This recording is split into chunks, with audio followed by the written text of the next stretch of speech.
Les physiciens quantiques nous démontrent, et c'est admis dans le monde scientifique, que le temps n'existe pas. Mais ils ne le vivent pas. Ils ont peur, comme tout le monde, ils attendent leur chèque à la fin du mois s'ils ont salarié, etc. Bref. Et ils ne vivent pas cette réalité. C'est normal. La réalité, quand on la voit, c'est ce que le cours appelle un instant saint. C'est une montée en conscience. On passe au-delà du temps et l'espace et on a, on va dire en anglais, un insight, une prise de conscience. C'est au-delà de l'explicable, c'est comme ça. Et tout le monde a ça. Certains beaucoup, certains très peu, mais en fait, ça ne dure pas. Quelquefois, ça peut durer assez longtemps. Ça peut même durer plusieurs semaines. Mais ça ne reste pas. Pourquoi ? Parce qu'on est au travail ici. On est ici, on est venu dans l'amour, on est en mission tous. Et donc, on a un instant saint, on passe au-delà du temps et de l'espace, et ensuite on revient dans l'illusion du temps et de l'espace. Pourquoi ? Pour faire, par exemple, ce qu'on est en train de faire, c'est-à-dire pour parler le langage du monde. C'est un langage qui croit au temps et à l'espace. Sans ça, on n'est pas compris. C'est pour ça que c'est très délicat de parler, comme je suis en train de le faire, à la plupart des gens, pour qui, a priori, ça ne parle pas. Parce que quand on dit qu'on n'est pas le corps, ils disent, excusez-moi, mais enfin... Moi, je me réveille le matin, c'est toujours moi que je vois. Effectivement, moi, Sylvain, je me réveille le matin, c'est pareil, c'est Sylvain qui est là. Donc, il y a une identification qui est un jeu qui est joué en permanence. Par qui ? Par la conscience. Par la conscience qui s'autorise à tout. Donc, à imaginer être séparée d'elle-même. C'est cette fameuse séparation. C'est vraiment la clé que tout le monde cherche. Mais comme on se croit vraiment séparé, et que ça paraît normal, et on ne s'en rend même pas compte, parce qu'on se prend pour un corps qui est différent des autres. Un homme, une femme, ceci, cela, tout est différent. Il y a des fleurs, il y a une table, il y a ceci, des coussins, tout est nommé, avec des noms différents. Mais en fait, pour la conscience, il n'y a qu'un seul nom. C'est la vie, la lumière, l'existence. On va dire c'est Dieu, mais c'est au-delà des mots, au-delà de tous les mots. Donc, on est toujours dans une illusion qu'on a choisie. On a choisi le jeu. Alors comment faire pour passer au-delà du temps et de l'espace ? Bien en rentrant dans le temps et l'espace, en rentrant dans le temps et l'espace. Comment faire pour sortir du jeu qui fait souffrir, qui donne l'illusion de souffrir, l'illusion d'avoir des difficultés, d'être mal. Et tu sais, s'il y en a, il n'y a qu'à regarder autour de nous, et c'est ce chaos formidable. Comment faire ? En l'accueillant, en l'aimant.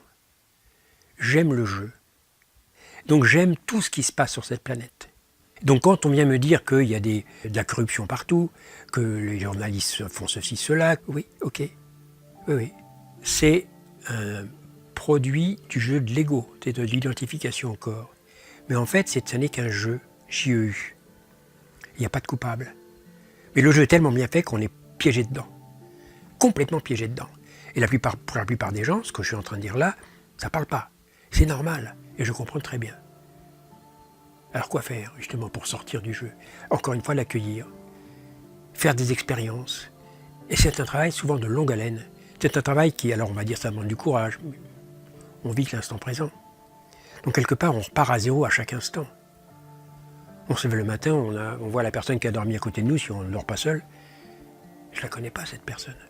Ça fait 25 ans que je suis là, je ne connais pas, je ne sais pas. Si l'autre a mal aux dents, moi j'ai pas mal aux dents, etc. Tout est comme ça. Donc quelque part, il y a une séparation permanente. Et il y a un désespoir latent, une peur par rapport au futur et une culpabilité énorme. Culpabilité de quoi ?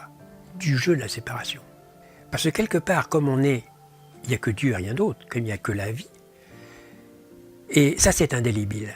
Et donc, c'est en tout le monde. Quelque part, ce dont nous parlons maintenant, tout le monde, quelque part, il y a accès. Parce que c'est tout le monde. C'est la réalité de tout le monde, qui n'est que divine, que lumière. C'était le message de Jésus il y a 2000 ans, ça peut être très bien compris.